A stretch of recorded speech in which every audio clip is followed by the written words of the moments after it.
तो चलिए आज हम लोग जो है CBSE board CBSE 2025 set first section B, अगर कोड की बात किया जाए तो कोड 5511 के क्वेश्चंस को देखते हैं। क्वेश्चन नंबर 17 की बात करें तो क्वेश्चन नंबर 17 में कहा गया है a battery of EMF E and internal resistance R is connected to rheostat when a current of 2 ampere is drawn from the battery. The potential difference across the rheostat is 5 volt. The potential difference becomes 4 volt when a current of 4 ampere is drawn from the battery. Calculate the value of E and R. यानी जो given है question में a battery of EMF E and internal resistance R is connected to a rheostat when the current of 2 ampere, I कितना दिया गया है 2 ampere और drawn from the battery the potential difference across the rheostat is 5 volt. Potential difference कितना दिया गया V बराबर 5 volt और ईएमएफ ऑफ द सेल कितना है E के इक्वल है। तो हम लोग जानते हैं कि जो पोटेंशियल डिफरेंस होता है सेल का जो वो किसके इक्वल होगा, EMF of the cell minus I into internal resistance of the cell. Cell का इंटरनल रेजिस्टेंस को आर से डिनोट करते हैं। तो अकॉर्डिंग टू क्वेश्चंस भी कितना है 5 वोल्ट पोटेंशियल डिफरेंस है, ई माइनस करंट कितना है 2 एम्पियर करंट है इंटू इंटरनल रेजिस्टेंस जो है आर के इक्वल है। इसको इक्वेशन 1 मान लेते हैं। And the potential difference becomes 4 volt when current of 4 ampere is drawn. According to question जब करंट 4 एम्पियर ड्रॉन हो रहा है उस समय जो पोटेंशियल डिफरेंस प्राप्त होगा V इज इक्वल टू कितना है, पोटेंशियल डिफरेंस इज 4 वोल्ट। यानी अब जो इक्वेशन बनेगा V के जगह कितना हो जाएगा 4 volt, this is equal to E minus I 4 into R, इसको इक्वेशन 2 कहें। तो subtracting equation 1 and 2 from equation 1 and 2, from equation 1 and 2, इन दोनों इक्वेशन को देखा जाए तो इक्वेशन 1 से इक्वेशन 2 को माइनस कर देते हैं तो 1 इज इक्वल टू किसके इक्वल हो जाएगा, ई से कैंसिल आउट यानी 2r के इक्वल होगा। Then r is equal to किसके इक्वल हो जाएगा 1/2 के इक्वल हो जाएगा। यानी सेल का जो इंटरनल रेजिस्टेंस है किसके इक्वल मिल रहा है 1/2 ओम के इक्वल होगा। अब इस वैल्यू को अगर इस इक्वेशन में रखते हैं तो जो हमें E प्राप्त होगा, इस इक्वेशन 1 में इस वैल्यूज को पुट करें तो 5 बराबर E माइनस 2 इंटू आर की वैल्यूज कितना है 1/2, यहाँ से 2 कैंसिल आउट यानी E जो होगा ईएमएफ ऑफ द सेल कितना होगा 5 + 1 दैट इज 6 वोल्ट के इक्वल होगा। तो यही इस क्वेश्चन का आंसर होगा। आप जो है इसको समझ पा रहे होंगे। नेक्स्ट क्वेश्चन की बात करें 18 नंबर क्वेश्चन जो है, in diffraction experiment the slit of illuminated by light of wavelength 600 nanometer the first minimum of the patterns falls at the 30 degree angle, calculate the width of the slit. यानी एक question जो है young single slit experiment से है, diffraction pattern से है। Question number 18 को देखा जाए तो सिंगल स्लिट एक्सपेरिमेंट को ध्यान दें तो इस प्रकार से ये जो हमारा स्लिट जो भी लाइट आएगी डिफ्रैक्शन में bending the light from the sharp corner से जो है लाइट जो है बेंड हो जाएगा। तो फर्स्ट ब्राइट जो हमें मिलेगा सेंटर मैक्सिमा पे मिलेगा और वो उसकी इंटेंसिटी जो होती है ज़्यादा होगी। डिफ्रैक्शन पैटर्न में इंटेंसिटी घटता जाता है। तो क्वेश्चंस कह रहा है कि in the diffraction experiment the slit is illuminated by light of wavelength. Light की जो वेवलेंथ गिवन है 600 nanometer, that is 600 into 10⁻⁹ metre wavelength है। The first minimum of the pattern, यानी n इजिकल टू किसकी बात किया गया है, 1 की बात किया गया है। The first minimum of the pattern fall at theta is equal to, angle कितना दिया गया है 30 डिग्री एंगल। तो जो हम लोग जानते हैं, जो स्लिट की चौड़ाई की बात करें तो इसकी चौड़ाई यदि a है तो हम लोग जानते हैं कि पाथ डिफरेंस n लैम्डा किसके इक्वल होता है, a साइन थीटा के इक्वल होता है।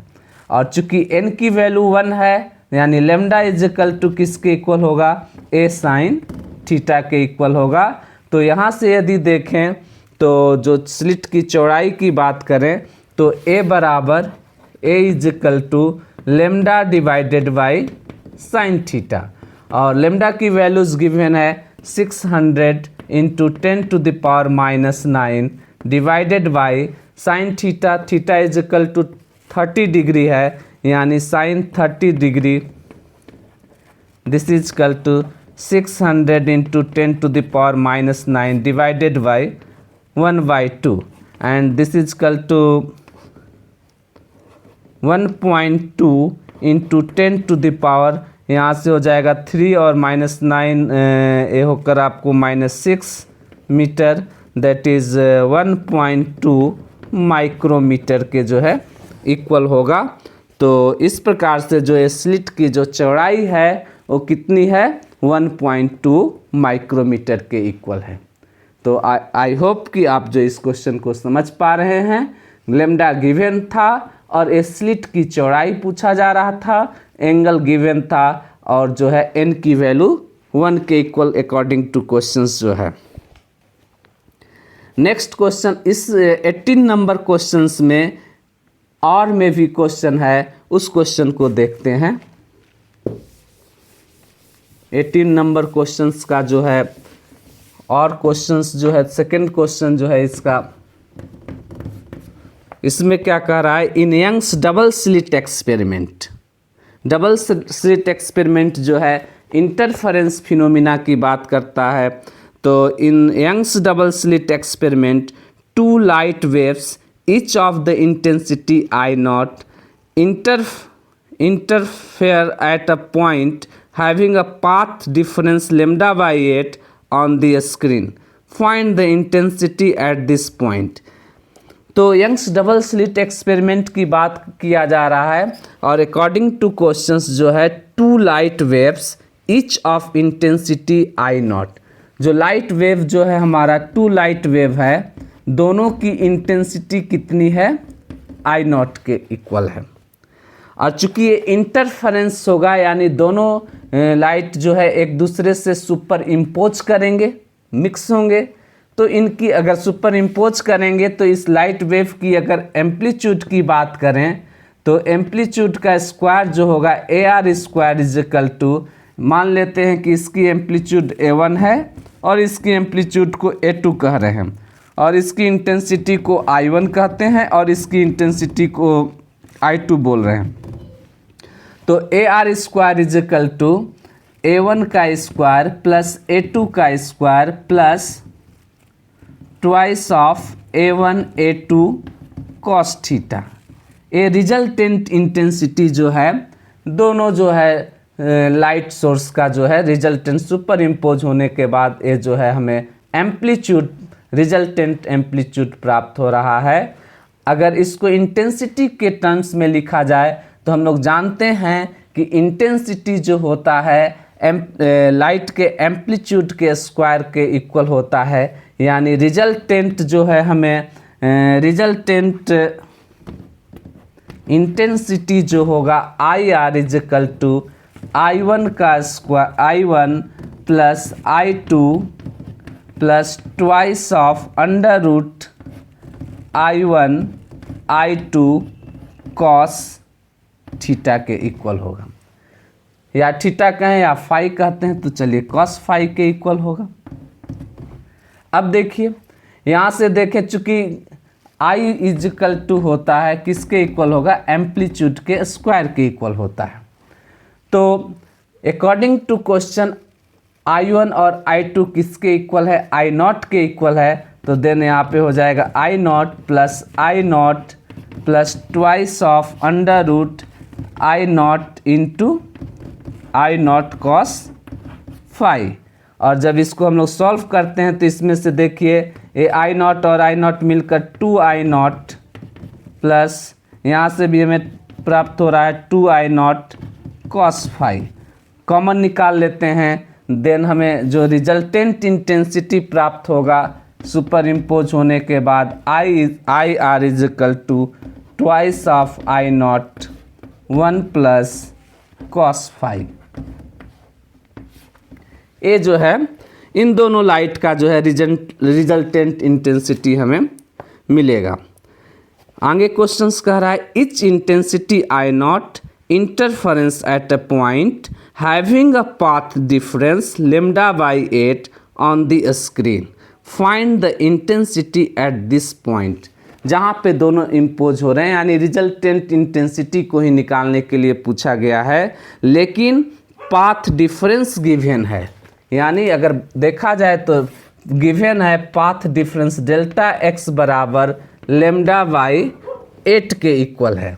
तो हम लोग एक रिलेशन जानते हैं फेज डिफरेंस और पाथ डिफरेंस में जो रिलेशन होता है, phase difference delta phi is equal to 2π/λ into path difference delta x। Phase difference is equal to 2π/λ into path difference. तो यहाँ पे जो है हमें पाथ डिफरेंस गिवन है, तो इस वैल्यूज को रख दें तो 2π/λ इंटू λ/8। इस लैम्डा से लैम्डा कैंसिल आउट और 2 से कैंसिल होकर कितना हो गया 4, यानी फेज डिफरेंस फाई किसके इक्वल है, π/4 के इक्वल है।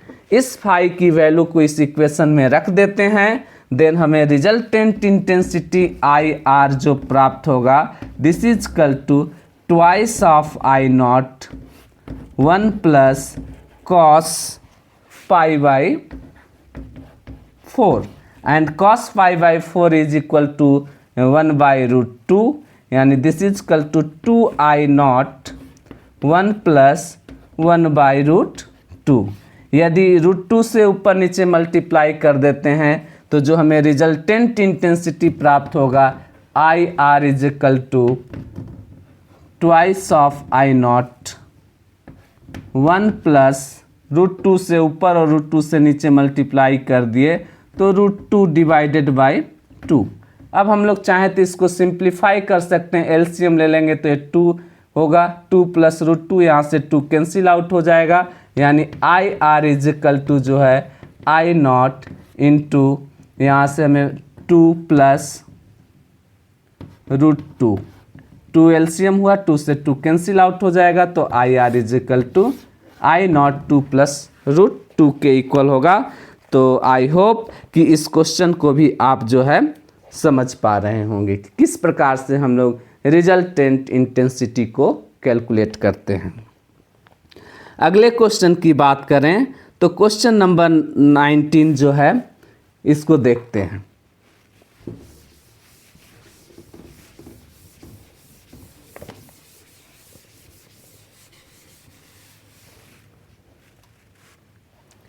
क्वेश्चन नंबर 19 में क्या कहा गया है, transparent solid cylinder rod refractive index is equal to 2/√3 is kept in air. A ray of light incident on its face travels along the surface of the rod. As shown in the figure, calculate the angle theta. Figure given है, एक transparent cylinder की बात किया गया है जिसको air में place किया गया है, जिसकी रिफ्रैक्टिव इंडेक्स म्यू की वैल्यू गिवन है, mu is equal to 2 divided by √3 के इक्वल है। अकॉर्डिंग टू क्वेश्चंस, जैसा कि फिगर दिया हुआ है, इंसिडेंट जो है कुछ इस प्रकार से जो है लाइट इंसिडेंट हो रहा है, जिसका एंगल एंगल थीटा है। चूँकि एयर से लाइट सिलेंडर में जा रहा है तो रेयर से डेंसर में जाएगा, तो टूवर्ड्स ए नॉर्मल झुक जाएगा, कुछ अपने पाथ से चलिए इस प्रकार से झुक गया। और फिर जो है यहाँ से मान लेते हैं कि ये TIR को फॉलो कर रहा है, इस तरह से मान लें, यहाँ से नॉर्मल ड्रॉ कर लेते हैं। क्वेश्चंस फिगर में बना हुआ है, यहाँ से परपेंडिकुलर ड्रॉ कर लेते हैं। तो चूँकि ये लाइट अकॉर्डिंग टू फिगर अगर देखा जाए तो जो हमारा ये रेज है नॉर्मल के साथ यहाँ पे 90 डिग्री एंगल बनाया है। तो अगर हम लोग TIR के कंसेप्ट को देखें तो लाइट को सबसे पहले डेंसर से रेयरर में जाना होगा। जब नॉर्मली इंसिडेंट होगा तो लाइट जो है सीधा उससे पास कर जाएगा, लेकिन कुछ एंगल पे इंसिडेंट अगर हम करते हैं, एंगल ऑफ इंसिडेंस नॉर्मल यहाँ ड्रॉ कर दें, तो चूंकि ये डेंसर से रेयरर में जा रहा है तो अवे फ्रॉम द नॉर्मल हो गया, कुछ अपने पाथ से दूर हो गया। लेकिन एक ऐसा सिचुएशन मिलेगा, एंगल ऑफ इंसिडेंस, इस एंगल को हम लोग बढ़ा रहे हैं, इंसिडेंस एंगल है, इसको बढ़ा रहे हैं, तो एक ऐसे कंडीशन पे पहुंच रहे हैं कि जो लाइट है वो रिफ्रैक्टेड रे जो है नॉर्मल के साथ 90 डिग्री एंगल बना लेता है। उस समय एंगल ऑफ इंसिडेंस को हम लोग क्या कहते हैं? क्रिटिकल एंगल कहते हैं। क्रिटिकल एंगल इंसिडेंस इसलिए कहते हैं कि अब इस एंगल से ज़्यादा एंगल ऑफ इंसिडेंस को बढ़ाएंगे तो लाइट जो है एक ट्रांसपेरेंट मीडियम से दूसरे पार जाने से बच जाएगा, उसी मीडियम में वो रिफ्लेक्ट हो जाएगा। यानी अब एंगल ऑफ इंसिडेंस को ग्रेटर कर देते हैं, angle of incidence is greater than critical angle, then light जो है कंप्लीटली रिफ्लेक्ट हो जाता है। और इस फिनोमिना को हम लोग जो है TIR कहते हैं, टोटल इंटरनल रिफ्लेक्शन फिनोमिना कहते हैं। तो यहाँ पे भी वो सिचुएशन देखते हैं, क्वेश्चंस में जो डायग्राम दिया गया है उसके अकॉर्डिंग 90 डिग्री एंगल बना रहा है, तो निश्चित रूप से जो एंगल है वह किसके इक्वल होगा? क्रिटिकल एंगल के इक्वल होगा। जब रिफ्रैक्टेड रे नॉर्मल के साथ 90 डिग्री बनाता हो उस समय जो एंगल हमारा एंगल ऑफ इंसिडेंस होता है वह क्रिटिकल एंगल कहलाता है। चूँकि ये डेंसर से जा रहा है, बाहर एयर है, तो यह हमारा जो है TIR का कंडीशन को होल्ड कर रहा है। तो चूँकि ये क्रिटिकल एंगल है और ये 90 डिग्री एंगल है, तो अब हम लोग जानते हैं कि जो क्रिटिकल एंगल में साइन क्रिटिकल एंगल का जो मान होता है वह किसके इक्वल होता है? 1/1 रिफ्रैक्टिव इंडेक्स के इक्वल होता है। यानी sine critical angle is equal to किसके इक्वल हो जाएगा? रिफ्रैक्टिव इंडेक्स का मान दिया गया है 2/√3, that is 1 divided by 2/√3 and this is equal to √3 divided by 2। और साइन √3/2 किसका मान होता है? तो ये साइन 60 डिग्री का इक्वल होता है। देन जो क्रिटिकल एंगल किसके इक्वल हो गया? आई क्रिटिकल जो है 60 डिग्री के इक्वल हो गया। यानी यह जो एंगल है इसको हम लोग कैलकुलेट कर पा रहे हैं कि यह 60 डिग्री है। तो अब इस ट्रायंगल को आप लोग देखिए, तो यहाँ से एंगल 60 डिग्री है, 90 डिग्री है, तो जो एंगल ऑफ आर जो रिफ्रैक्टेड एंगल है, एंगल आर किसके इक्वल होगा? तो 60 और 30 90 90 180 डिग्री, इसका मतलब यह है 30 डिग्री के इक्वल होगा। तो अब स्नेल्स लॉ के यूज करते हुए अगर हम लोग देखें तो स्नेल्स लॉ कहता है कि sine I, according to Snell's law, sine I upon में sine R is equal to μ2/μ1। Refractive index को हम लोग कैलकुलेट करते हैं, साइन आई अपन में sine R is equal to μ2/μ1। यानी रिफ्रैक्टिव इंडेक्स जो है गिवन है किसके इक्वल है? 2/√3 के इक्वल है। और साइन आई एंगल किसके इक्वल है? आई बराबर थीटा के इक्वल है। यानी sine theta divided by sine R, मतलब आर किसके इक्वल है? 30 degree, sine 30 degree, this is equal to 2/√3। अब इसे सॉल्व करते हैं तो sine 30 degree sine theta is equal to 2/√3 into sine 30 that is 1/2। यहाँ से 2 कैंसिल आउट हो गया, यानी sine theta is equal to 1/√3। Then theta is equal to हमें जो रिजल्ट प्राप्त हो रहा है, then theta is equal to जो है साइन इनवर्स 1/√3 के इक्वल होगा। तो इस प्रकार से जो है इस एंगल को हम लोग कैलकुलेट कर पा रहे हैं, जो कि क्वेश्चंस में पूछा गया है। कैलकुलेट द एंगल थीटा, और ये एंगल किसके इक्वल है? साइन इनवर्स 1/√3 के इक्वल है। तो आप लोग इस क्वेश्चन को समझ पा रहे होंगे, क्योंकि ये क्वेश्चन जो है TIR पे निर्भर है। TIR में हम लोग जानते हैं कि जो रिफ्रैक्टेड रे नॉर्मल के साथ 90 डिग्री एंगल बनाता है, तो उस समय angle of incidence critical angle कहलाता है। और इस क्रिटिकल एंगल का जो है साइन वैल्यू अगर लिया जाए तो वह उस मटेरियल के refractive index 1 divided by refractive index के इक्वल होता है। तो यहाँ से हम लोग सॉल्व कर पा रहे हैं कि वह क्रिटिकल एंगल जो है 60 डिग्री के इक्वल है। अब इस ट्रेंगल को देखा जाए तो जो ये एंगल R है वो किसके इक्वल हो जाएगा? 30 डिग्री के, और ये एंगल I है वो थीटा के इक्वल है। तो अब स्नेल्स लॉ को हम लोग अप्लाई करें कि साइन I अपॉन में sine R is equal to refractive index μ2/μ1 के इक्वल होगा, जो कि दिया गया है क्वेश्चंस में 2/√3। तो यहाँ से अब हम लोग सॉल्व कर निकाल पा रहे हैं कि जो थीटा है वो किसके इक्वल है? साइन इनवर्स 1/√3 के इक्वल है। चलिए नेक्स्ट क्वेश्चन की बात करते हैं। क्वेश्चन नंबर जो है 20।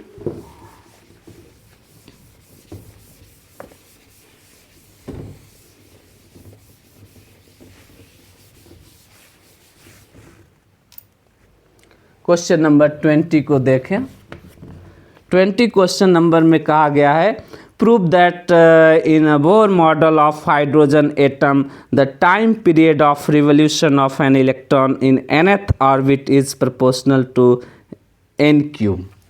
यानी प्रूफ करना है बोर मॉडल हाइड्रोजन एटम की बात किया गया है। nth ऑर्बिट का जो हाइड्रोजन एटम है उसका टाइम पीरियड प्रोपोर्शनल होता है किसके?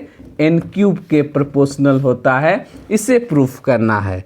तो हाइड्रोजन एटम की बात करें तो हाइड्रोजन एटम में Z किसके इक्वल होता है? 1 के इक्वल होता है।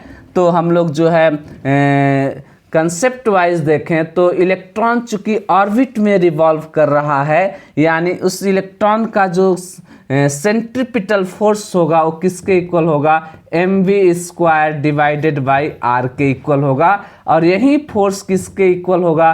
तो कूलम्बिक फोर्स के इक्वल होगा, that is 1/4 pi epsilon not. इसको हम लोग लिख सकते हैं शॉर्ट में k ZE² divided by r² जो रेडियस है। तो चूंकि यहाँ पे Z किसके इक्वल है? 1 के इक्वल है फॉर हाइड्रोजन एटम। तो हम लोग इस कैलकुलेशन से Z को हटा देते हैं, यानी ke² divided by r² for hydrogen atom की बात कर रहे हैं। यदि nth ऑर्बिट की बात करेंगे तो रेडियस हमारा Rn हो जाएगा। तो यहाँ से देखिए, अब यहाँ से हम लोग इस R को R से कैंसिल कर देते हैं। तो रेडियस जो होगा वो किसके इक्वल होगा? ke² डिवाइडेड बाई जो है mv² के इक्वल होगा। इसको हम लोग इक्वेशन 1 कह देते हैं। nth ऑर्बिट के लिए रेडियस यहाँ पे Rn लिख सकते हैं। तो इस प्रकार से हम लोग nth ऑर्बिट का जो है रेडियस निकाल ले रहे हैं, Rn is equal to this. अब देखिए, अगर nth ऑर्बिट की एंगुलर मोमेंटम की बात किया जाए तो चूंकि एंगुलर मोमेंटम इलेक्ट्रॉन का जो होगा वो किसके इक्वल होगा? तो mv into Rn is equal to nh upon में 2 पाई के इक्वल होगा। तो यहाँ से यदि हम लोग जो है कैलकुलेट करना चाहते हैं तो v की वैल्यू निकाल कर इसमें इस इक्वेशन में रख सकते हैं, तो Rn हमें प्राप्त हो जाएगा। तो v इज इक्वल टू जो होगा nh divided by 2 pi m into Rn। देखिए, अब यहाँ से अगर हम लोग वी स्क्वायर की वैल्यू को रखना चाहते हैं तो इसको भी रख सकते हैं, यानी V square is equal to जो होगा V square is equal to N square H square upon जो एंगुलर मोमेंटम है v इज इक्वल टू इतना प्राप्त है। इस इक्वेशन और इस इक्वेशन को इक्वेशन मान लेते हैं 2। तीसरा इक्वेशन जो है, चूंकि वो इलेक्ट्रॉन्स ऑर्बिट्स में रिवॉल्व कर रहा है, इसका मतलब वो सर्कुलर ट्रैक में रिवॉल्व करेगा, तो उसका जो टाइम पीरियड होगा, time period t is equal to किसके इक्वल होगा 2 pi r divided by velocity v। यानी इन तीन इक्वेशन को, इसको मान लेते हैं इक्वेशन नंबर 3।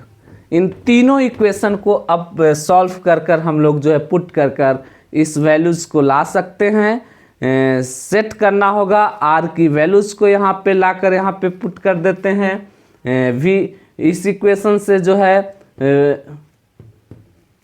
इस इक्वेशन से भी वैल्यूज़ को पुट करेंगे तो जो हमें टाइम पीरियड मिलेगा वो किसके प्रोपोर्शनल मिलेगा, एन क्यू के प्रोपोर्शनल मिलेगा। इन तीनों इक्वेशन का यूज करने पे जो है टाइम पीरियड किसके प्रोपोर्शनल होगा, टी प्रोपोर्शनल होगा, एन क्यूब के प्रोपोर्शनल होगा। तो इसको आप लोग जो है पुट कर कर देख लीजिएगा, ये रिजल्ट आपको प्राप्त हो जाएगा। नेक्स्ट क्वेश्चन की बात करते हैं, question number 21।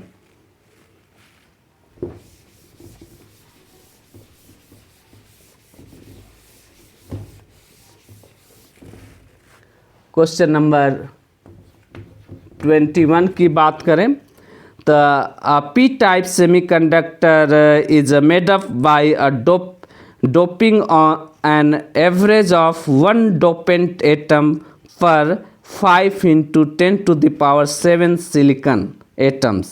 If the number density of the silicon atom in the specimen is 5 into 10 to the power 28 atoms per meter cube, find the number of holes created per cubic centimeter in the specimen due to doping. Also give one example of such dopants. तो देखिए P type semiconductor की बात किया गया है। 1 dopant atom पर silicon जो given है, 1 डोपेंट एटम पर सिलिकॉन की बात किया गया है। पर सिलिकॉन जो है वो किसके इक्वल है, 5 into 10 to the power 7 ये जो है। और जो डेंसिटी दिया गया है, if the number density of this silicon, silicon का जो नंबर डेंसिटी दिया गया है कितना, 5 into 10 to the power 28 atom per metre cube, then total number of dopant atom जो होगा किसके इक्वल होगा, देन टोटल नंबर ऑफ